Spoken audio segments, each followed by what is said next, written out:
In a world full of noise, pressure, and confusion, we keep searching for peace, somewhere outside us. But what if the real freedom is not in following anyone, not in belief or success, but in understanding ourselves? This is J. Krishnamurti's message in his timeless book, Freedom from the Known. A journey into awareness, love, and truth, beyond all conditioning. Take a deep breath, relax your mind, and let's begin the exploration of who we truly are. Every human being, in every corner of the world, is searching for something more. Something beyond the daily struggle of money, work, and relationships. We call it truth, God, or ultimate peace. But J. Krishnamurti says, we have always looked for it in the wrong place. We've searched outside, through gurus, religions, and philosophies. We've asked others to tell us what life means, and because of that, we've become second-hand human beings. He says truth cannot be given by anyone. It can only be discovered by looking within. When you stop following and start observing your own life, the real journey begins. He gives a revolutionary idea. Instead of moving slowly from the outside to the inside through years of rituals and discipline, why not explode from the inside out? Begin with yourself, not with belief. The moment you understand yourself, the search ends. Because you are the world. Your greed, anger, and confusion are what create the world outside. If you change yourself, you change everything. Chapter 2, Knowing Yourself. To know the world, you must first know yourself. But this isn't about studying psychology or reading self-help books. It's about watching yourself in daily life, in your relationships, your reactions, and your thoughts. Krishnamurti says, learning about yourself is not about collecting knowledge. It's about being aware, moment by moment. Because knowledge belongs to the past, and awareness lives only in the present. We are all conditioned, by culture, religion, family, and education. Like a computer, our minds run on programming that tells us what to believe and how to behave. Freedom begins the moment you see that you are conditioned. For example, if someone insults you and you instantly get angry, that's your conditioning reacting. When you notice it without judgment, you begin to break the pattern. That's real learning. Chapter 3, Understanding Consciousness. Krishnamurti says our mind is like an ocean. On the surface, there are small waves, our daily thoughts and emotions. But deep below, there are hidden memories, fears, and desires. We usually live only on the surface, unaware of what lies beneath. To understand the whole mind, we must look at it completely, not in fragments. We live divided lives. Kind at home, competitive at work, spiritual in prayer, and conflicted everywhere. Real change happens when we see the whole movement of thought as one. When you watch your mind totally, without judging, without naming, there is clarity. In that clarity, change happens instantly, not slowly. Chapter 4, Pleasure and Pain. We spend most of our lives chasing pleasure, success, love, comfort, and entertainment. But every pleasure carries pain in its shadow. Pleasure starts with a simple sensation, you see something beautiful, you feel joy. Then thought enters and says, I want to feel that again. That desire for repetition becomes craving, and craving always brings fear and disappointment. Krishnamurti doesn't say pleasure is wrong. He says, watch it. Enjoy what is beautiful, but don't cling to it. When you let an experience pass without the need to repeat it, you discover a deeper joy, a joy that has no opposite. Chapter 5, Fear. Fear, Krishnamurti says, is one of humanity's greatest prisons. We fear losing our jobs, our loved ones, our health, and our reputation. But fear doesn't exist in the present moment. It is born from thought, from remembering past pain or imagining future loss. To be free from fear, we must look at it directly. Not analyze it, not escape from it, just observe it. For example, when you feel afraid of failure, pause. Notice how your heart beats faster, how your thoughts race. Just watch without saying, I must not be afraid. When you observe fear without resistance, it dissolves on its own.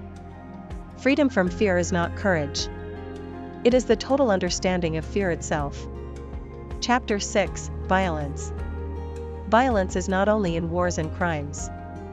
It lives in our everyday behavior, in anger, jealousy, gossip, and competition. The root of violence, Krishnamurti says, is comparison.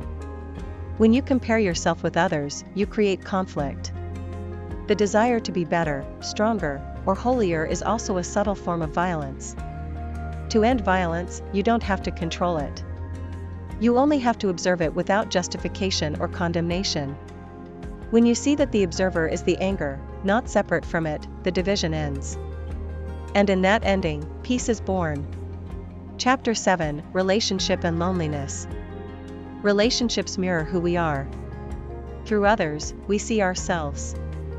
But most of us don't use relationships for understanding, we use them to escape loneliness. We depend on people emotionally, so our love becomes possessive and fearful. Where there is dependence, there cannot be love. Real love exists only in freedom, when two people can be close yet independent.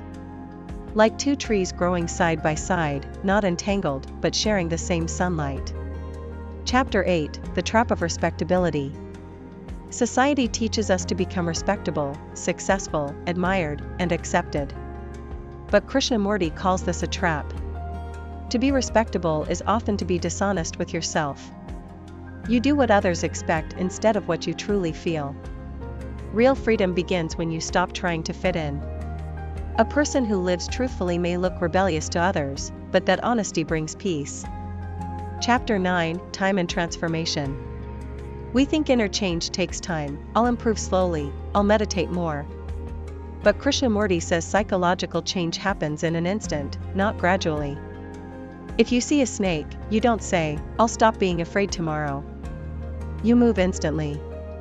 In the same way, when you see the truth about your greed or fear, it ends in that very moment. Understanding is immediate. Time is not needed. Chapter 10, Meditation. Meditation is not repeating mantras or controlling your mind. It's not sitting still for hours hoping to reach heaven. True meditation happens when the mind observes itself completely and becomes silent naturally. When you look at your thoughts without pushing them away, the mind grows quiet. That quietness is not forced, it's effortless.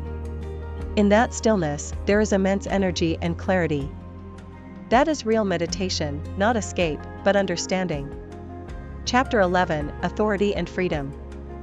Krishnamurti warns us. Don't make anyone your spiritual authority, not a teacher, not a priest, not even him. When you follow someone blindly, you stop thinking for yourself. Real freedom means being your own light. Listen to others, but never surrender your intelligence. Truth is not found through obedience, it's found through awareness. Chapter 12, The Observer and the Observed. We think we are separate from our emotions. We say, I am angry, as if anger is something outside us. But Krishnamurti says, the observer is the observed. When you realize this, there is no inner conflict. You don't fight anger, you simply see it as part of you. That seeing, that pure awareness, ends the division and brings peace. Chapter 13, Death and Renewal. We all fear death because we are attached to people, possessions, and memories. But Krishnamurti says death is not separate from life. To die to each moment, to let go of yesterday's pain, pleasure, and image, is to live fully. When you end something completely, you create space for the new. That space is freedom. Every evening, let the day die within you. Begin the next morning as if life is starting fresh. Chapter 14, Love. Love, according to Krishnamurti, is not desire or attachment. It is not born out of dependency or need. Where there is jealousy, fear, or control, there is no love. Love is pure awareness, gentle, compassionate, and without motive. When the mind is silent and free, love flows naturally. And where there is love, everything false disappears. Chapter 15, Awareness. Awareness is the key to transformation. To be aware is to observe everything, your thoughts, emotions, words, and actions, without judging them. Awareness is like sunlight. It doesn't choose where to shine, it simply illuminates. When you are aware, confusion ends on its own, just as darkness disappears when light enters. Chapter 16, The Art of Living. In the final chapter, Krishnamurti